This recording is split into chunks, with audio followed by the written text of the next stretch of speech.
Welcome to the Business Collective Podcast with Terry Fletcher. Weekly conversations and insights on how to go from employee to consultant in any business field where your years of expertise can be showcased. Take your career to the next level, entrepreneurship.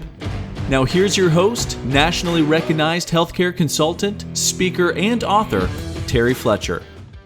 Hello, everyone, and welcome to the Business Collective Podcast. My name is Terry Fletcher. Today, we are at episode 16, and we are excited to get this episode off today. I want to talk to you today about refocusing your efforts so that you can channel your energy to be a successful entrepreneur. I'm an independent healthcare consultant, a certified women's small business owner, a business coach for many entrepreneurs wanting to break out of being an employee, working hard for someone else, and really want to channel that energy into your own business. And I started this podcast a few months ago to try and really inspire those wanting to get up the courage to branch out on their own and hopefully take that idea you have had burning within you and run with it. So I've been in business for over 25 years, and in the last 10, I've also purchased a couple of franchises, dabbled in some real estate purchases to flip houses or to use that as investment property for income that continues. I've also continued to grow my business and core business in healthcare consulting, auditing, coding and billing education. I also author several books on the topic of healthcare. And I say this because I've noticed lately that with the COVID pandemic, with the political climate we're in and being in a political year, with the protesting that's going on around us, we've kind of gotten in a little bit of a rut. And I've noticed lately that we've all gotten distracted and somewhat off focus, myself included. And noticing this, I wanted to talk you down off this cliff and bring you back to your focus, which is your business, and together work on refocusing our efforts towards success. So my topic today is really about the entrepreneur and mindfulness at work. If we don't practice it, we won't see the entrepreneurial results or achieve success. And when I say that, a lot of it has to do with monetary results. And so to be able to do that, we have to really look at this term mindfulness. So what does this mean? Chances are you're no stranger to this term. In the past few years, mindfulness really has snowballed from a seed of change into a full-fledged and fortified pillar of wellness.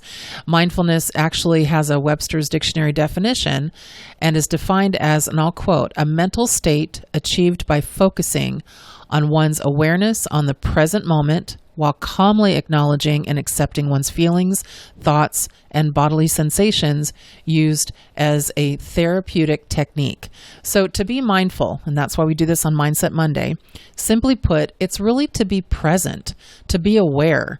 This is actually more difficult than simply providing bodily presence in any given situation, as you also must be present in thought and in mind. When one is mindful in their actions, they are present, alert, and focused on the engagement or task at hand. Think about that as an entrepreneur. This could result not only in improved productivity, but reduced stress and elevated levels of satisfaction and responsibility fulfillment. We all have that.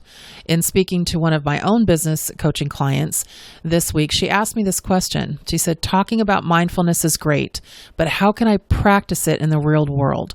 So this is a question we've all asked ourselves, and fortunately, the answer is pretty simple. So think about the world in which you live right now, not just globally, but personally. What do you spend most of your days working on? Are you leading a management team? Are you managing that team, a department, or an organization?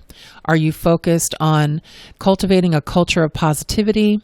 Are you performing security assessments? Are you writing up client proposals? Are you negotiating contract terms? These things will change the way you practice mindfulness in the real world. Also, and here's the big question, are you on your phone looking at social media more than 15 to 20 minutes a day? Well, for any of you that said no, let's face it, you're lying to yourself and to me as you listen to this podcast. I know you're looking at it more than that because I know I do, and I try not to. But how many of you get that iPhone or that Android, whatever your platform is, you get that pop-up message once a week and it says your screen time is up or down 80%, and you're looking at the time you spent and it says anywhere from 30 to 40 to 50 hours, and you almost fall off your chair. I know when I saw an average of 2 to 3 hours per day, I'm like, what the heck, Terry? So unless I'm posting a podcast, a marketing piece, or a blog on my website and social media outlets for marketing, or responding to a direct message from someone, that's too much time to waste, and that's too much time to waste on outside noise. So think about this. Let's face it, in our current world and our current climate, it is really all about politics, pandemic, and negativity. And most of the noise that we hear is not even based on facts. It's mostly rhetoric and someone else's opinion. And right now, why do we care about that? Why do we focus on that? And why do we allow that kind of content into our daily lives on purpose, and many times before we start our workday? By allowing this, it can really suck the life out of you and will put you in the wrong mindset and mindfulness to get anything done. If you wake up after 7 hours of sleep, let's say at 6 a.m., and my bedroom right now, if I keep my curtains open, 5:30 in the morning, light just pours in. And so I either wake up or I basically just kind of doze for a little bit. But let's say you wake up at 6 a.m. and you think, okay, let's hop in the shower. Let's get ready for the day. Let's be productive. And then you open your phone and you open it to a social media page, and you're now reading the negative news or gossipy nonsense. And you spend the next 2 hours before you know it scrolling, getting mad, frustrated, tired, and now your focus is lost. It's on things you cannot control. And things have no positive bearing on your entrepreneurial success. And let's face it, they probably have no value to your day. And I've been guilty of this as the next person, also because I am very vocal in my political beliefs. And when I see something that I think is an injustice or is posted incorrectly, I want to say something. And we also have to be careful of that because it could turn off a potential client if they don't agree with your beliefs. So you have to have some self-control on that. And it is very, very tough, especially if you're frustrated.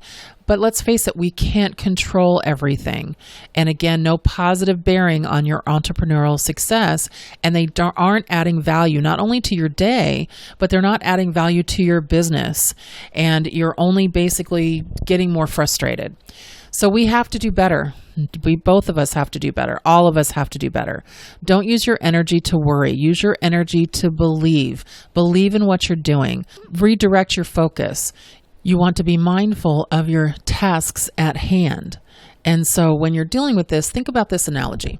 As an entrepreneur or even as an employee looking to make the transition, many organizations undergo information security audits all the time that test their firm's protocols, firewalls, overall cybersecurity operations, etc. Remaining mindful in these types of situations may be the key to walking away with a declaration of compliance. So strength, serenity, and preparation can be all achieved through mindfulness. Mindfulness will calm you down, it will improve your mood, and teach you how to take things less personally, all key components to successfully undergoing an audit, let's say, of this type. And as a female, okay, some of you I know are male listening to the podcast, but as a female, we all take things personally. So we need to be aware of that as well. When an individual is present, so here and now, aware and focused on their assigned tasks, they're able to complete them more effectively. So here's an example from one of my clients, and they're in IT. They are in healthcare, but this is just something that came up recently. So take an example, 2 IT professionals working on an infiltration test for an InfoSec system. So worker A is thinking about a fight he had the night before with his significant other. To distract himself, he is listening to music while executing a pen test. That's a penetration test, known as also as a pen test. It's basically a simulated cyber attack against your computer system, and it checks for exploitable vulnerabilities. Every few minutes, he stops to look at his phone. His eyes are starting to burn from lack of sleep, and because he either did or didn't see a message on his phone, he's getting more restless and irritable sitting at his workstation. Okay, worker B put his phone away until lunchtime. It's locked in a drawer. He sits at his workstation. He is aware of his bodily comfort and mental acuity. He feels prepared and has created a list of tasks for himself to complete. Pen testing is just one of the many tasks he needs to do. So he puts the list away to avoid distractions. He is focused on identifying areas of weakness in the computer systems and knows that if he can find them, an IT assessor or a hacker will too. So who would you rather have working on your information technology team? Remember, that's a huge issue right now in the digital world. Hopefully, you would pick worker B. Well, this is the wonder of mindfulness at work, in work. When it's disciplined, when it's focused, when it's disciplined in presence and mindfulness, everything else will fall into place. You're able to accomplish tasks with the knowledge that they or you work to the best of your ability. Mindfulness is not an easy thing to grasp, but there are small exercises that can be done. You can do breathing exercises, yoga helps, the elimination of distractions, which is kind of my focus today, and the ability to check in with yourself. And those are places to start. If you truly want to be a successful business owner and entrepreneur, mindfulness is a place to start. Challenge yourself to limit your social media and phone time to 1 hour a day and try to make it only after 8 p.m. at night. That gives you a full day of work, meals, focus, time with the family, and enough time after any negative news that you look at your phone to basically wind down and go to bed. Set a timer. I've had to do that. Once that hour hits, be disciplined enough to say enough is enough. It's enough. Shut it down. Once you go to bed, also, do not look at your phone in the middle of the night if you wake up. Your brain needs to be shut down. It needs rest and opening up, and any app will keep you up if you're not sleeping. It will not help you sleep. Take a drink of water. I usually keep a water bottle by my bed. Actually, I don't usually do. I always do. And try and go back to sleep. And whatever is there will keep till the next day. If you take a weekend off, take the weekend off. So I'm recording this prior to the 4th of July weekend, and I'm taking 3 days off. I haven't done that in probably 3 or 4 years. I'm taking the weekend off. Don't look at your phone unless somebody calls you or you get a text from a family member that you have to get. Set a tone, a specific tone for a ring text or a tone for a parent or a child that you need to hear from them. But be present in your mindful break. Focus and your business will thank you. And then when you get back to work, you want to do the same for the whole month. I'm going to do it for a month and let you know how it goes. I'm in the process of writing a book. I'm working on another podcast, actually a true crime podcast for conspiracy theorists. I'll keep you posted on that. Hopefully some of you will appreciate that. Actually, I'm having a ton of fun with this. But I want to focus on things not only that make me happy, but that inspire me, that get me back to the core of my business and get me back to making sure that I can be focused, productive, and that I'm not distracted. Mindfulness is going to take you a long way in your entrepreneurial life.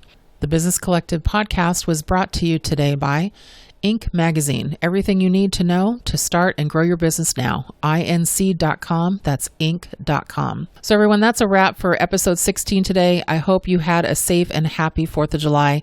Have a great day and make it a great week. And thank you for listening to the Business Collective podcast.